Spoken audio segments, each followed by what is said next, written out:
Question 1. In the context of patient safety during MRI procedures, a technologist must ensure that all ferromagnetic objects are removed from the patient and the surrounding area. What is the primary reason for this practice? A. To prevent discomfort caused by the magnetic field. B. To avoid interference with the image quality. C. To minimize the risk of injury from projectile objects. D. To improve the resolution of MRI scans. Answer. Correct answer. C. To minimize the risk of injury from projectile objects. Explanation. Ferromagnetic materials are strongly attracted to the MRI machine's magnetic field. If these materials are not removed, they can become projectiles, potentially causing severe injury to the patient, staff, or others in the vicinity. This is why it's crucial to follow safety protocols by thoroughly screening patients and their belongings for ferromagnetic objects. This is part of MRI safety standards as outlined by organizations such as the American College of Radiology (ACRA) and the Radiological Society of North America (RSNI). A magnetic field can exert powerful force on metallic objects, and failure to remove them could lead to unintended accidents. While interference with image quality is also a concern, patient safety is the paramount consideration. Question 2. Mr. Davis is scheduled for an MRI of his knee. He has a pacemaker implanted 5 years ago and expresses concerns about the MRI procedure. What should be the MRI technologist's primary consideration before proceeding? A. Ensure the pacemaker is compatible with the MRI system by reviewing manufacturer guidelines. B. Proceed with the MRI if Mr. Davis is comfortable with the procedure. C. Refer Mr. Davis for A. Can instead, as it is safer for pacemaker patients. D. Inform Mr. Davis that his pacemaker will be temporarily turned off during the scan. Answer. Correct answer. A. Ensure the pacemaker is compatible with the MRI system by reviewing manufacturer guidelines. Explanation. MRI technologists must assess whether a patient's pacemaker is MRI compatible before proceeding. Many modern pacemakers are designed to MRI safe, but it is crucial to verify compatibility with the specific MRI machine being used. The MRI technologist should refer to the manufacturer's guidelines and with the referring physician or cardiologist. If the pacemaker is not MRI compatible, alternative imaging techniques should be considered, such as CT or ultrasound. Simply assuming comfort or turning off the pacemaker is not safe, as it could cause life-threatening complications or device malfunction. The American Heart Association (AHA) and the Food and Drug Administration (FDA) emphasize the importance of this pre-procedure screening. Question 3. Based on the principles of MRI safety, what is the role of the technologist in managing the risk of radiofrequency RF energy exposure during an MRI procedure? A. Monitor the SAR specific absorption rate to ensure the patient is not exposed to excessive RF energy. B. Turn off the MRI system if the RF energy exceeds the recommended limits. C. Reduce the magnetic field strength to lower RF exposure. D. Increase the duration of the scan to minimize RF energy exposure. Answer.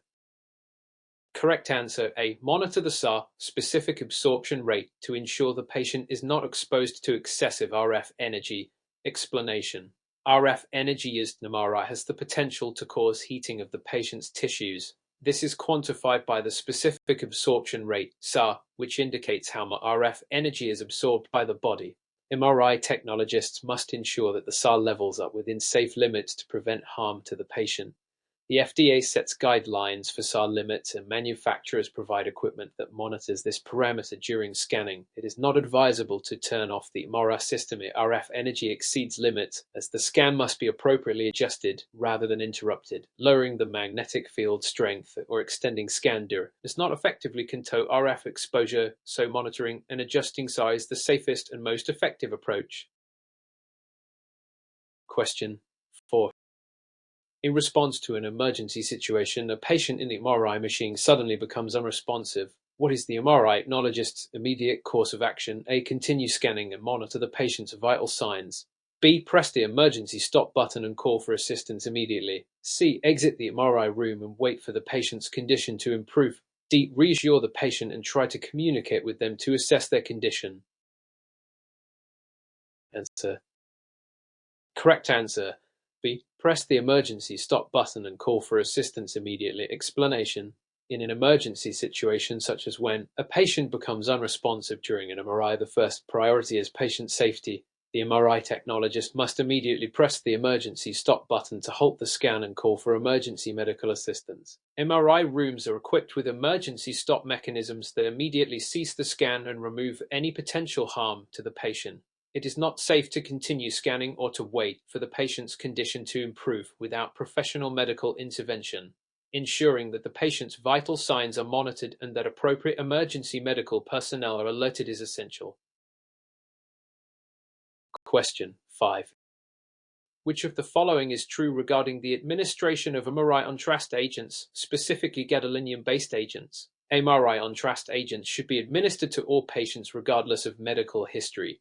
B. Gadolinium-based contrast agents may cause nephrogenic systemic fibrosis (NSF) in patients with kidney dysfunction. C. Contrast agents are always safe and have no contraindications.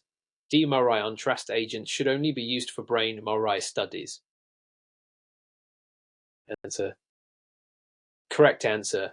B. Gadolinium-based contrast agents may cause nephrogenic systemic fibrosis (NSF) in patients with kidney dysfunction. Explanation. Gadolinium-based contrast agents GBCAS are commonly used to enhance MRI images, but they can cause serious side effects in patients with pre-existing kidney problems. Nephrogenic systemic fibrosis (NSF) is a rare but potentially life-threatening condition associated with the GBCAS in patients with impaired renal function. As a result, MRI technologists must screen for kidney disease and avoid administering gadolinium-based contrast agents to patients with severe renal impairment unless absolutely necessary. The American College of Radiology (ACA) and Radiological Society of North America (RSNAUI) guidelines recommend that GBCAS be used with caution and only when clinically indicated. Question 6. To what extent should cultural sensitivity be considered in the MRI imaging process? A. It is not necessary to consider cultural sensitivity as long as the procedure is explained to the patient. B. Technologists should adjust their imaging techniques to accommodate cultural preferences for privacy and comfort. C. Cultural sensitivity is only necessary when the patient expresses discomfort or concern. D. Technologists should focus solely on the technical aspects of the procedure, ignoring cultural concerns. Answer. Correct answer. B. Technologists should adjust their imaging techniques to accommodate cultural preferences for privacy and comfort. Explanation. Cultural sensitivity is crucial in healthcare settings, including in the MRI room. Patients may come from diverse cultural backgrounds with varying preferences regarding modesty, communication, and comfort. It is the responsibility of MRI technologists to be aware of these factors and adjust their approach to ensure a respectful and patient-centered environment. For example, some patients may prefer a same-gender technologist or may have specific beliefs about exposure during the scan. The Joint Commission and various healthcare organizations emphasize the importance of cultural competency as part of delivering high-quality care. Focusing only on technical aspects and ignoring cultural concerns could lead to patient dissatisfaction or non-compliance with the procedure.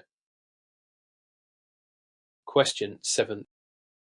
When considering MRI safety, what is the primary risk associated with the time-varying magnetic field gradient during an MRI scan? A. It can cause temporary nerve stimulation in patients. B. It interferes with the image quality, leading to blurred results. C. It leads to patient discomfort from prolonged exposure. D. It increases the likelihood of mechanical malfunctions in the MRI system. Answer. Correct answer A. It can cause temporary nerve stimulation in patients. Explanation. The time-varying magnetic fields or gradient fields in MRI systems can cause temporary nerve stimulation in patients, especially when the gradients are rapidly switched on and off during imaging sequences. This stimulation can lead to muscle twitching or sensations of discomfort, particularly in sensitive individuals. The RF pulses and gradient fields, essential for producing detailed images, but they must be managed carefully to minimize potential side effects.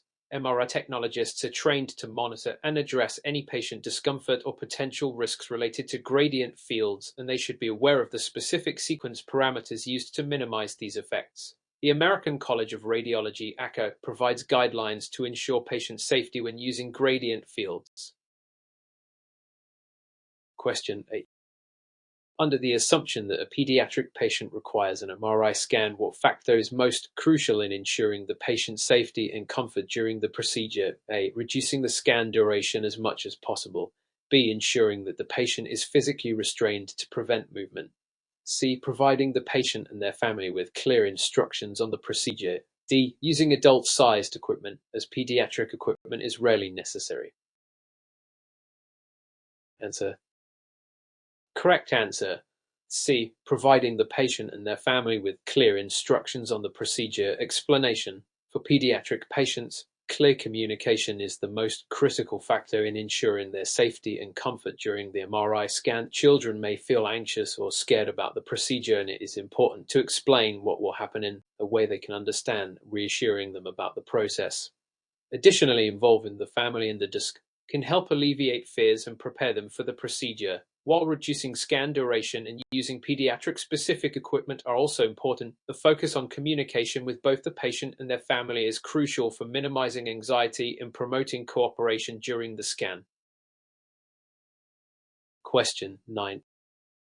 From a professional ethics perspective, how should an MRI technologist handle a situation where a patient refuses an MRI scan due to concerns about privacy and modesty? A. Explain the clinical necessity of the MRI and proceed with the scan regardless of the patient's refusal. B. Respect the patient's decision and attempt to find an alternative imaging method if possible. C. Convince the patient to proceed by assuring them that privacy will be maintained. D. Call security to ensure the patient undergoes the MRI. Answer. Correct answer. B. Respect the patient's decision and attempt to find an alternative imaging method if possible. Explanation. Patient autonomy is a fundamental principle in healthcare, which includes respecting their decisions regarding medical procedures. If a patient refuses an MRI due to concerns about privacy or modesty, the MRI technologist must respect their wishes and attempt to explore alternative imaging methods if appropriate. Respect for patient rights is outlined in the American Medical Association's AMA Code of Ethics and is critical for maintaining trust and ethical practice. Simply disregarding the patient's concerns or attempting to coerce them into the procedure violates ethical standards and could result in patient harm or dissatisfaction. Question 10. When analyzing the risks associated with MRI contrast agents, why is it particularly important to screen for kidney function in patients prior to contrast administration? A. Patients with poor kidney function may experience excessive contrast accumulation, leading to toxicity. B. The contrast agent may interfere with the MRI machine's ability to generate accurate images in patients with kidney issues. C. Kidney function does not affect the administration of contrast agents. D. MRI contrast agents are safe for all patients, regardless of kidney function. Answer. Correct answer. A. Patients with poor kidney function may experience excessive contrast accumulation, leading to toxicity. Explanation. MRI contrast agents, particularly gadolinium-based agents, are eliminated from the body primarily through the kidneys. Patients with impaired kidney function are at increased risk of contrast-induced nephropathy, SIN, where the kidneys cannot adequately filter the contrast agent, leading to toxic accumulation in the body. This can cause serious complications, including nephrogenic systemic fibrosis (NSF). Therefore, it is critical to screen for kidney function before administering contrast agents, especially in patients with a known history of renal impairment. YACA and ASRT provide guidelines for contrast administration based on kidney function, highlighting the need for caution in these patients. Question 11. In the context of MRI safety, Mr. Thomas is a 58-year-old patient who has a pacemaker implanted. During his MRI screening, he disclosed his device. The MRI technologist is unsure about whether Mr. Thomas can safely undergo an MRI scan. Which of the following actions should the technologist take? A. Proceed with the MRI scan since pacemakers do not interfere with MRI technology. B. Consult with the physician who implanted the pacemaker and confirm compatibility before proceeding. C. Perform the MRI scan with minimal settings to reduce any potential risks. D. Inform Mr. Thomas that MRI is not safe for patients with pacemakers and deny the procedure. Answer. Correct answer. B. Explanation. MRI scans can be dangerous for patients with pacemakers due to potential device malfunction or heating of the lead wires. The most appropriate action is to consult the physician who implanted the device to ensure compatibility and safety for MRI scanning. This aligns with guidelines for managing patients with implanted medical devices as outlined in the ASRT MRI safety guidelines. Option A is incorrect as pacemakers may interfere with MRI signals and can be affected by the magnetic fields. Option C is not recommended since MRI exposure can be unsafe regardless of settings without proper device compatibility verification. Option D is not correct because some pacemakers are MRI compatible under certain conditions, requiring verification. Question 12. Considering the importance of patient communication, Mr. Green, a pediatric patient, is about to undergo an MRI exam. His parents express concerns about him being anxious due to the claustrophobic nature of the MRI machine. What should the MRI technologist do to address these concerns and ensure a successful procedure? A. Immediately start the procedure, reassuring the parents that the MRI a routine and quick process. B. Offer Mr. Green a sedative to help calm his nerves, ensuring his cooperation during the scan. C. Explain the process to Mr. Green and his parents in simple terms, providing reassurance and support. D. Cancel the MRI procedure due to the child's anxiety and suggest an alternative imaging method. Answer. Correct answer C. Explanation. Effective communication is crucial in pediatric care, especially for procedures like MRI, which can be intimidating. The MRI technologist should explain the process in a child-friendly manner, reassuring Mr. Green and his parents to reduce anxiety. This approach follows ASRT's patient care guidelines and supports patient autonomy and comfort. Option A is inappropriate as rushing the procedure can increase anxiety. Option B is not the first line of action unless deemed medically necessary and appropriate by the physician. Option D is extreme. Offering sedation should be considered only if necessary, not as an immediate solution to anxiety. Question 13.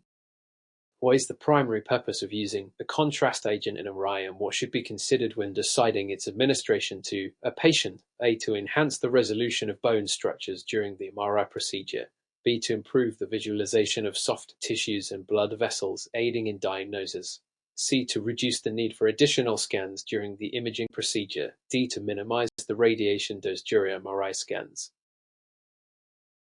Answer.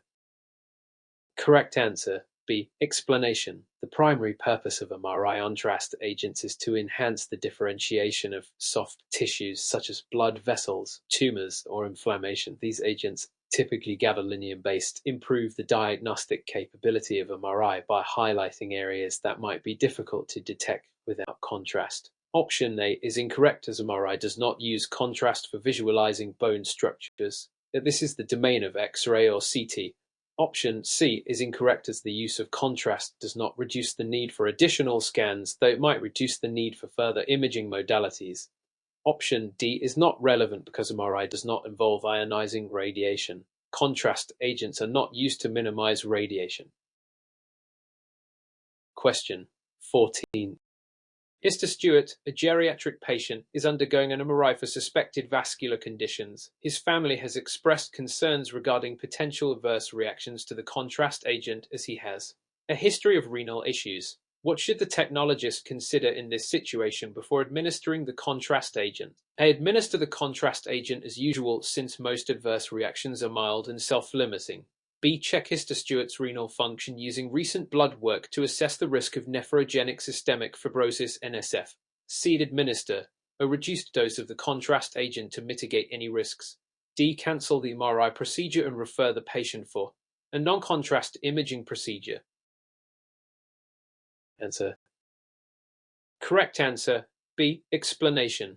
For patients with renal impairment, nephrogenic systemic fibrosis (NSF) can be a significant risk when gadolinium-based contrast agents are used. The technologist should check Mr. Stewart's renal function, e.g. serum creatinine levels (ECFA), to assess the risk before administering contrast. This practice is consistent with ASRT guidelines and is essential in minimizing patient harm. Option A is incorrect because administering contrast without assessing renal function could result in serious complications.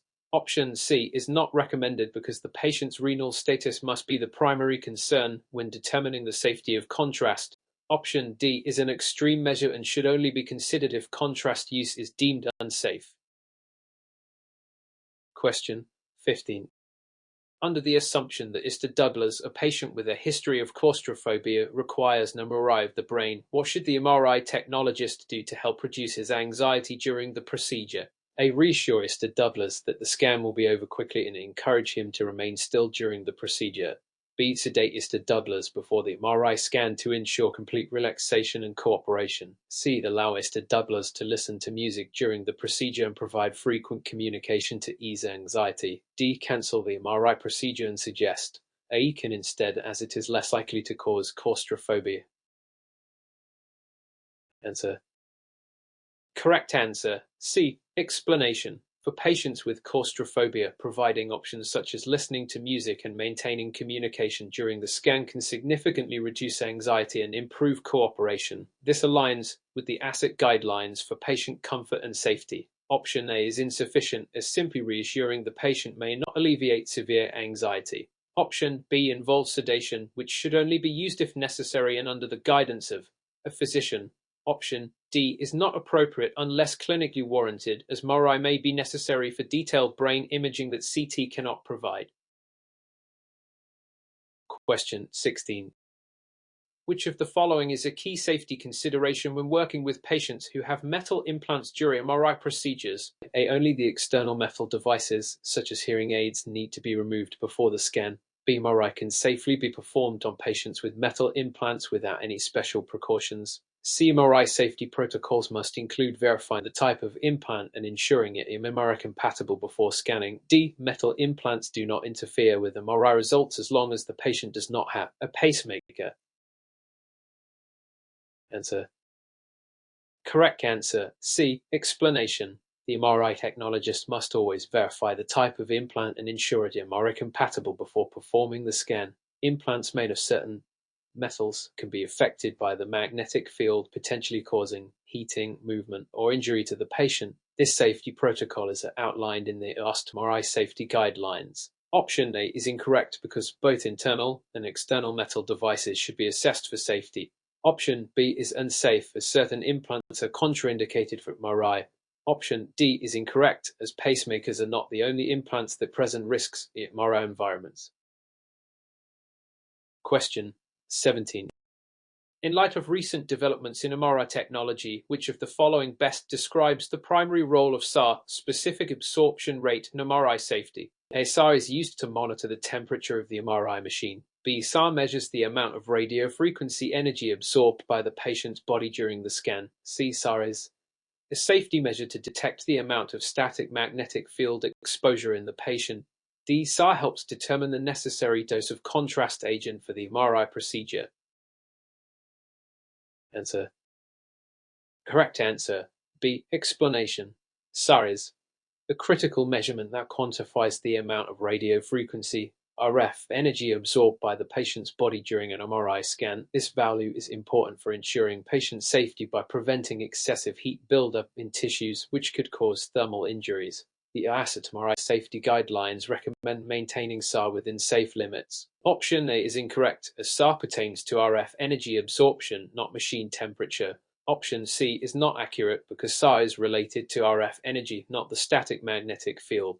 Option D is unrelated to SAR, which does not influence contrast agent dosages. Question 18.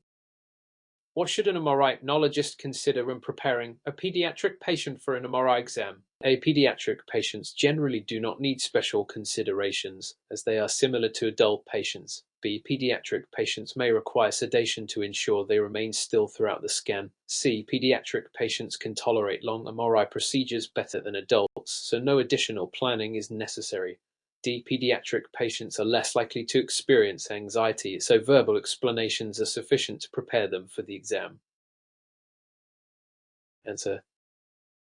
Correct answer. B. Explanation. Pediatric patients often require sedation or other comfort measures to ensure they remain still during an MRI scan, as they may not be able to cooperate due to age or anxiety. This is consistent with ASRT recommendations for pediatric care. Option A is incorrect because pediatric patients have unique needs, such as requiring specialized communication and often sedation. Option C is incorrect as children typically have a low tolerance for long procedures.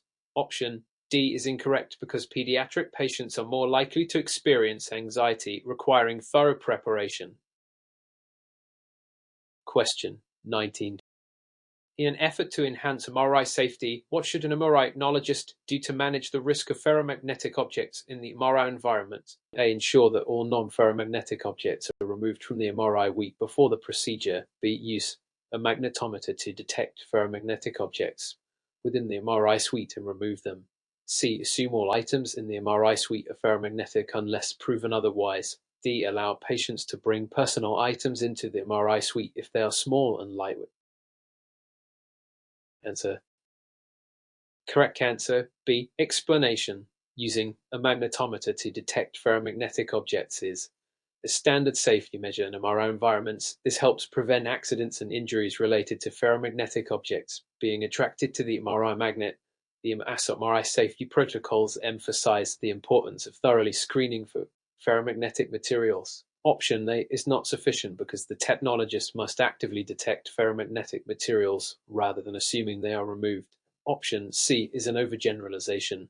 Option D is incorrect because personal items should not be allowed in the MRI suite unless they are verified as non-ferromagnetic. Question 20. Which of the following best explains the role of MRI screening questionnaires in ensuring patient safety? MRI screening questionnaires are unnecessary because all patients are automatically assessed for contraindications. B. MRI screening questionnaires help identify patients who may have contraindications for MRI procedures such as metal implants or pregnancy. C. MRI screening questionnaires are only needed for pediatric patients and not adults. D. MRI screening questionnaires are used to determine the optimal MRI protocol for each patient. Answer. Correct answer B. Explanation. MRI screening questionnaires are critical tools for identifying patients who may have contraindications, such as metal implants, pacemakers, or pregnancy, which could pose risks during an MRI. This process is outlined in MRI safety protocols and is essential for minimizing patient harm. Option A is incorrect as not all patients are automatically assessed for contraindications without screening. Option C is inaccurate because MRI screening is necessary for all patients, not just pediatric ones. Option D is not the primary role of the questionnaire. It focuses on safety, not imaging protocols. Question 21. Jasmine Trading Limited operates a garment manufacturing facility in a flood-prone area. The company installs a drainage system and raises the warehouse floor by 1 meter above ground level. They apply for property insurance with a Singapore-based insurer. Which underwriting consideration is most relevant in assessing the risk improvement measures taken by Jasmine Trading Limited? A. The company's profit margin trends over the last 5 years. B. The implementation of physical risk mitigation measures. C. The history of employee turnover in the facility. D. The regional consumer demand for garments. Answer. Correct answer B. Explanation. Underwriters assess physical risk improvement measures such as flood-proofing and drainage when determining property risk acceptability and premium rating. CGI underwriting guidelines. Physical risk improvements, elevating warehouse floors, and improving drainage systems are proactive steps to minimize flood losses and would positively influence underwriting decisions. Question 22. TechPro Systems leases an industrial unit for its operations. The lease contract requires the tenant to be responsible for insurance of machinery and internal fittings. The landlord is responsible for ensuring the building structure. Which type of insurance policy should TechPro Systems obtain to cover their exposure appropriately? All risks policy covering building and machinery. B. Business interruption policy only. C. Contents policy covering machinery and fittings. D. Public liability policy. Answer. Correct answer C. Explanation. Since TechPro is responsible only for the machinery and internal fittings, a contents policy that covers plant, equipment, and fixtures is suitable. CEGI commercial property insurance. Coverage scope. The building itself is the landlord's responsibility. Question 23. An insurer receives a proposal for a commercial property policy where the proposer declares the total sum insured as $500,000. During underwriting, the insurer estimates that the replacement value should actually be $800,000. What is the most appropriate underwriting response in this situation? A. Accept the proposal and note the potential for overinsurance. B. Reject the proposal due to inadequate sum insured. C. Apply average clause and proceed to underwrite as proposed. D. Clarify and request the proposer to revise the sum insured. Answer. Correct answer. D. Explanation. Insurers must ensure that the sum insured reflects the full replacement value of the property. If underinsurance is suspected, the underwriter should request clarification and encourage the proposer to revise the declared value, CEGA, principles of insurance, indemnity and average clause. Accepting without clarification may result in disputes at claim time. Question 24. Green Glow Lid, a solar panel distributor, stores panels in a warehouse with no fire detection system and limited ventilation. The panels contain lithium-ion batteries which are sensitive to heat. Which risk is the most concerning to the underwriter? A. Theft of solar panels due to market demand. B. Risk of battery overheating and fire outbreak. C. Drop in global solar panel prices. D. Increase in transportation costs. Answer. Correct answer. B. Explanation. Lithium-ion batteries present significant fire risks, especially when stored without proper fire detection or temperature control. The underwriting focus should be on fire hazard exposure and the adequacy of risk control measures. CEGI risk assessment. Fire hazard. Question 25. A large logistics provider insures its main warehouse under a commercial property policy with an excess clause of $100,000. A fire damages the property, resulting in a $350,000 loss. How will the excess clause affect the claim payout? A. The insurer pays the full $350,000 since the loss is above the sum insured. B. The insurer pays only $100,000 due to the clause. C. The insurer pays $250,000 after deducting the excess. D. The insurer rejects the claim entirely due to the excess clause. Answer. Correct answer. C. Explanation. An excess clause stipulates the amount the insured must bear before the insurer pays the remainder. Yet the insurer will deduct the $100,000 excess and pay the balance of $250,000. CEGR claims and policy conditions. Excess and deductibles. Question 26. Alpha Design T-Lid owns a commercial property that includes a ground floor retail shop and an upper floor design studio.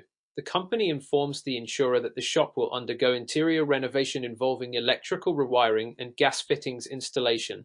The renovations are scheduled to last 6 weeks, during which the property will be closed to the public but still insured. In the context of this renovation, what is the most appropriate action? Underwriter should take care. Cancel the policy temporarily during the renovation. B. Refuse coverage for the entire property. C. Issue an endorsement modifying coverage with additional terms. D. Impose a higher premium without notifying the insured. Answer. Correct answer. C. Explanation. Renovation works introduce increased risks, particularly those involving electrical and gas installations, which are fire hazards. The underwriter should issue an endorsement to reflect temporary changes to risk exposure, possibly with revised terms such as limited fire coverage or additional conditions. CEGI. Underwriting adjustments for temporary risk changes. This ensures continued coverage while accounting for higher risk. Question 27. Zenith Chemicals stores various flammable substances in a commercial warehouse. The underwriter reviewing the proposal notes that while the warehouse has fire extinguishers, there is no sprinkler system or containment bund for chemical spills. Which of the following is the most critical risk factor affecting insurability in this case? A. Lack of marketing signage on the property. B. Inadequate chemical containment and fire suppression systems. C. Absence of employee uniforms for identification. D. The distance of the warehouse from the main road. Answer. Correct answer. B. Explanation. Storage of flammable chemicals requires robust containment and fire suppression systems to mitigate significant fire and environmental hazard risks. The absence of sprinklers or bund walls is a major underwriting concern. CEGI. Hazardous materials and fire protection requirements. Other factors listed are irrelevant from commercial property insurance perspective. Question 20. Beacon Engineering Services suffered a partial fire loss at their fabrication facility. The damaged portion had been used to house surplus materials not declared in the original proposal. The insurer discovers during loss adjustment that the insured did not disclose the change in storage use. What is the insurer most likely to do under standard policy conditions? A. Pay the full claim as long as premiums are paid. B. Deny the entire claim due to breach of utmost good faith. C. Pay only the claim portion not affected by the non-disclosure. D. Automatically void the policy with retrospective effect. Answer. Correct answer. C. Explanation. Under the principle of utmost good faith, material changes such as using a space for unapproved storage must be disclosed. However, insurers often assess the materiality of the breach. If the undeclared storage directly contributed to the loss, the insurer may reduce the claim or limit payment only to unaffected areas. CEGI. Policy conditions and duty of disclosure. Complete denial would only apply in willful misrepresentation. Question 29. BioNTech Ltd has a business interruption policy linked to its commercial property policy. A machinery breakdown occurs, halting production for 5 days. The company files a claim under business interruption. Why is this claim likely to be declined under standard business interruption cover? A. Business interruption only applies to seasonal losses. B. The insured has not submitted sufficient tax documentation. C. There was no physical damage triggering the business loss. D. The company does not have fire insurance. Answer. Correct answer. C. Explanation. Business interruption insurance generally requires a physical loss or damage caused by an insured peril. G. Fire flood to activate coverage. A mechanical breakdown is typically excluded unless specifically covered under a machinery breakdown endorsement. CEGL. Business interruption coverage requirements. As there's no insured event causing physical loss, the claim would be declined. Question 30.